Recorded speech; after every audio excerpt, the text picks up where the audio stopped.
But it is what it is. And I think that we are all benefiting from the effects that she's had on the game. And I just appreciate the way she shows up. You know it's a wild day in women's basketball when a Hall of Famer walks into someone's podcast and drops more truth than a finals post-game presser. Lisa Leslie didn't just defend Caitlin Clark recently. She delivered a masterclass in poise, perspective, and yes, humbling Angel Reese on her own show. Thousands were listening, and Reese had a front-row seat to what can only be described as the most graceful clapback in podcast history. Going into my season 2, what's some advice that you would give for me? Season 2, I can't wait to work with you some more. The biggest advice I have for you is going to be how you shoot your layups, period. While the internet has been melting down over the Clark versus Reese saga, with fans turning it into a Marvel-level rivalry, Lisa Leslie showed up playing an entirely different game. She didn't pick a side, she elevated the conversation. One day, she's praising Clark's impact on the league. The next, she's offering Reese the kind of mentorship you don't get in practice. It wasn't about beef, it was about growth. And let's be honest, someone had to say it. But she literally got called out for missing layups. I mean, on her own damn show. Let's rewind a bit. For months now, it's felt like Caitlin Clark couldn't breathe without some WNBA vet throwing a passive-aggressive quote or side-eye her way. From jealousy-drenched tweets to full-on body checks on the court, it's been clear. Some people in the league were not rolling out the welcome mat. So when Lisa Leslie, one of the founding queens of the WNBA, stepped up and said, "Actually, Caitlin's doing everything right," that hit like a game winner at the buzzer. You want to see more WNBA people saying this, and it's just so obvious. This wasn't just another opinion from the peanut gallery. This was Lisa Leslie, the woman who practically built the WNBA's foundation, who dunked before it was trendy, and who knows exactly what it takes to carry a league.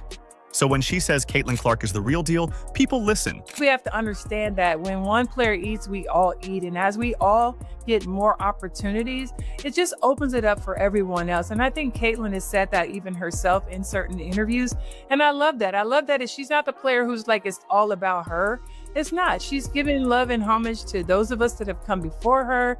She shares the wealth with her teammates, and she doesn't have to do that. So I just don't, again, I don't know what the big deal is about the fact that Caitlin is getting a lot of love. She deserves that, and she's helped change this game. And Lisa didn't just say Clark is good. She praised the how, not just the stats. She pointed out Clark's humility, her willingness to uplift the legends who came before her. In a league where some players act like they invented the crossover, Clark's respect for the game's history stood out. Lisa highlighted that loudly. She said, in so many words, "Are y'all even paying attention?" Because while some are busy complaining about camera time, Caitlin is out here giving flowers to the pioneers. Listen, she's a competitor. She's a trash talker. She makes players around her better. She's exciting to watch. And quite frankly, I've missed seeing her. Being at Unrivaled, she was there. Like, I've missed seeing her play. So I really look forward to seeing her back out there. But as I do all of the WNBA players, like, we are really watching a very exciting level of basketball. But let's talk about the real moment, the pivot that made jaws drop. Leslie didn't just defend Clark from the sidelines. She took it to Reese herself. Sitting down with Angel Reese on her podcast, in a setting where Angel had full control of the mic and the edit button, Lisa Leslie went full truth-teller mode. And what did she do? She looked Reese dead in the eye and called out her biggest weakness, those bricked layups. The biggest advice I have for you is going to be how you shoot your layups, period. Like, we're going to fix that. Yeah. That's fixable for you. And I think that's probably the biggest. I think your shot from the outside is improving. I love that your ball handling is good. Your defense is improved. Let's pause and appreciate the situation. You invite a legend onto your show. You expect some legacy talk, maybe a few laughs, a girl power vibe. Instead, you get your finishing issues aired out like laundry in front of thousands of listeners. It wasn't cruel. It wasn't petty. It was real. And honestly, it was the kind of honest coaching moment Reese might not get anywhere else. Hoops game where she literally needs to put up like 300 shots a day. And I'm not kidding. like 200 or 300 shots a day, and that's missed layups. She's 6'3" or 6'4", can't hit a layup to save her life. And literal videos have went mega viral of just her missing layups in games. Lisa didn't drag Reese, she taught her. And that's what makes her such a force. She didn't embarrass Angel. She elevated her by telling the truth, the same way a Hall of Famer would pull a struggling rookie aside and say, "You've got the tools, but your fundamentals need work." If Angel's smart, she'll take it as a gift. You got to go out there and prove yourselves. And listen, are we going to get upset about 5, 6, 10 games less on television or not? I don't think we should. We have access to find these games now in a way that we never had before. And we have to appreciate that, and all these platforms that support the W's. What Lisa understands, better than maybe anyone in the league, is that everyone wins when the stars rise. And Caitlin Clark? She's not just rising, she's skyrocketing. Leslie reminded everyone that Clark's visibility isn't a threat to veterans. It's a rising tide. More eyeballs on the league means more money, more coverage, more seats filled. And more importantly, it means a future where newcomers and veterans both get paid what they deserve. Leslie even tackled the drama around Clark's TV time head-on. Stephen A. Smith had a very interesting discourse with Fee recently over the number of games the Fever have broadcasted this season compared to other teams who have also got stars on them. So I'm curious what you make of W's decision to lean into highlighting its stars. While players like Reese and others complain about how many national games Clark's team gets, Leslie broke it down like a professor. "When one of us eats, we all eat," she said. In other words, you're mad about TV slots? You should be thanking her for the audience boost. I think it's all about money, marketing, and we cannot deny what Caitlin Clark has done for the women's game. I'm not going to act like it's something that we don't see. She's had a huge effect called the Caitlin Clark effect. Yes, have we ever had teams have to get into larger arenas to play against a team? No, we have not. So if we have more eyeballs on the game and Caitlin Clark brings that, why would we feel some kind of way because she has more television games? Remember when some players and even ESPN discredited Caitlin Clark's college success at Iowa just because she didn't win a national championship? I'm curious, where would you rank her amongst all-time college players in your opinion? Ooh, that's tough because you got to win one. I feel like that college is one of those spaces where you got to win one for them to even have your name in the conversation. And it took me 3 years to win mine, so it's hard. Well, guess what? Lisa Leslie clapped back on that too. Curious if you think winning an NCAA championship is needed for that eventual GOAT conversation, greatest of all time status. Absolutely not. I didn't win an NCAA championship. I was National Player of the Year. I won all of the individual awards, but sometimes, it's very hard to win a national championship, regardless of how much people talk about it, like, oh, you have to have it. It is one of the hardest things to do in a tournament where you have so many games and you're trying to get there. So yeah, shout out to all of the players who were able to win national championships, but it doesn't make a player who didn't win a national championship any less of an amazing individual player and the possibility to be in the talks of being a GOAT for sure. Then came the line that sealed it all. Lisa said Clark deserves this. All of it. The attention, the endorsements, the hype, because she's changing the game. Coming from someone who literally changed the game herself, that's not hype. It's a coronation. Hey, listen, Caitlin, I am so thankful for her. I'm thankful for all of these women and where this game is, and we have to step back and see the big picture and how it's impacting all of us. So what did we witness? Not just a defense of Caitlin Clark, not just a critique of Angel Reese, but a moment where one of the game's all-time greats reminded everyone how leadership actually works. You lift, you correct, and most importantly, you tell the truth, even when it's uncomfortable, even if it's on someone else's mic. Because at the end of the day, Lisa Leslie isn't here to play favorites. She's here to make the game better. And Caitlin Clark? She's proving every day that she's more than just a media sensation. She's the future Lisa Leslie has been waiting for. And Lisa Leslie is completely on the money here. And that's just a problem when it comes to a lot of the old WNBA, is that they just can't. They just can't not even wrap their head around. They can't just accept, okay, this person is more popular than me. You'd think a player would dream of basking in nothing but praise from a Hall of Famer. But instead of a standing ovation, Angel Reese got something far more valuable. A reality check from Lisa Leslie. And not just any critique, but a straight-up masterclass on layups. Yes, layups. One of the first skills you learn in youth basketball, for someone who brands herself the Bayou Barbie, Reese might need to add layup lab rat to her Instagram bio. It's just a fact. She is, it's more than a fact. She is not good at layups. But I was looking at her stats. I jotted some down right here, and she shoots an abysmal 39% from the field. She shot below 50% on shots less than 5 feet away, which is bad. And even worse than that is that shots from 5 to 9 feet, 13%. Lisa didn't hold back. On Angel's podcast, no less.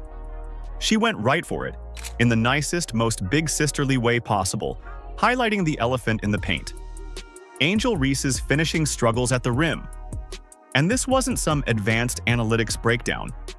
It was a WNBA legend gently pointing out that if you're going to be the face of a franchise, you probably shouldn't be missing bunnies under the basket. This is like WNBA leveling up and all eyes on her now. I think that she knows that she has to completely restructure her form because that is not the way to be efficient in the post position that she is in. At the post position that she's in, a layup is supposed to be a given. She needs to improve her touch around the rim, like all over the place, but she seems to take these desperation shots. Now here's where it gets interesting. Angel had complete control of that podcast. She could have edited out the awkward parts, tossed the critique in the trash, and served up the classic all love queen version for her fans. But she didn't. She let it ride. That in itself was a plot twist. Maybe Angel knew this wasn't shade, it was sunlight, because Lisa Leslie wasn't trying to embarrass her. She was trying to evolve her. Look, let's give her credit for trying to evolve her game. We have to give her a little credit. I think she realizes my game is incomplete. The moment wasn't one-sided either. Leslie didn't come to roast Reese. She came to guide her. She praised Angel's ball handling improvement and gave props to her developing defensive game. It wasn't a takedown. It was a balanced performance review from the GOAT of constructive criticism. Only someone who genuinely cares would risk a little discomfort in the name of growth. That actually happened on Angel's own podcast? Wow. That is pretty embarrassing to have someone come on your podcast and as a professional basketball player, hey, what do you think I need to work on? Layups. Okay, good luck with that, girls. But then came the deeper layer. Leslie suggesting that Reese's layup woes might not just be a mechanics issue, but something psychological. The dreaded athlete's curse. The yips. For the uninitiated, the yips are like your muscle memory hitting a brick wall. One day you're automatic, the next you're clanking open layups like you've never touched a basketball. Lisa raised the question gently, but seriously, and it cracked open a bigger conversation about the mental side of the game that no one, especially not newcomers, wants to admit they're struggling with. And that's what separates Leslie from your average analyst. She doesn't just break down tape, she breaks down barriers. She knows that mentorship isn't about gassing someone up or going easy on them. It's about telling the truth, even when it stings. That kind of honesty, it's rare, and it's what legends do. I'm going to authentically and seriously give Angel Reese credit because it's a podcast and it's her podcast. And if she wanted to edit that out, she could have. But here's the twist that no one saw coming. Angel Reese didn't flinch. She didn't rage quit the interview or clap back with a TikTok. Instead, she let the critique breathe. She kept it in the episode, let it go public, and in doing so, showed a side of herself we haven't seen often. Being humbled. In a league where image is everything, Reese showed vulnerability. And fans? They noticed. I think there's some self-awareness here that she's heard the loud roar and the pushback. She's understands like, hey, things I got away with in college. I'm not going to get away with in the WNBA. Still, there's something bigger at play here. Lisa Leslie isn't just giving out tough love at random. She's drawing up a blueprint for what leadership in the WNBA should look like. She's showing how we elevate the league, not by fanning petty rivalries, but by creating accountability. She supports Clark because she recognizes generational greatness. She critiques Reese because she sees untapped potential. This isn't favoritism, it's framework. I'm not bigger and stronger than everybody else, and so the things that were hidden in college, and particularly in high school, that I can't do it anymore, and so I might as well be honest about it and authentic. I'm working on it, guys. And yet, social media still can't figure out whose side Lisa is on. That's the thing.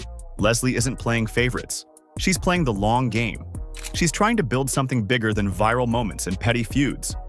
She's building a league where young players grow, stars shine, and everyone levels up. Because at the end of the day, Lisa Leslie doesn't need to pick a side. She already picked the sport. Like, just thank you, Lisa Leslie. Thank you, Lisa Leslie. I cannot stress this enough. Thank you. There is somebody with sense. There is actually somebody with some sense. What we're witnessing with Lisa Leslie right now isn't just a masterclass in leadership. It's a blueprint for the future of women's basketball. While the rest of the league debates airtime and endorsement money, Leslie is busy drawing up a long-term strategy for the WNBA's success. Her approach? Celebrate the stars that bring in fans while demanding accountability from everyone who wants to rise with them. It's not favoritism. It's functional leadership. It's all about money, marketing. We cannot deny what Caitlin has done for women's game. Said Leslie, 2-time champion, 3-time MVP. Why would we feel some type of way that she has more television games? I don't know what the big deal is of the fact Caitlin is getting a lot of love. She deserves this, and she's helped change the game. Let's unpack it. When Lisa publicly backs Caitlin Clark, she's not just complimenting a star. She's acknowledging a basic business truth. You can't grow a league without growing the audience. And Clark is doing exactly that. Viewership numbers don't lie. States like Iowa, which never ranked high on WNBA metrics, are suddenly top-tier markets even when Clark's not playing. Her fan base isn't just tuning in for her. They're getting invested in the entire league. But Leslie isn't just about metrics and market share. Her vision runs deeper. When she turns around and gives Angel Reese a tough love tutorial on layups, she's doing the work others won't. That moment wasn't an attack. It was an invitation. An invitation to level up, to fine-tune, to build a legacy not on hype, but on skill and impact. Leslie didn't just tell Reese what she's lacking. She outlined a path for her to become great. I just don't know if it's fixable. This isn't Steve Sachs with problems with the yips.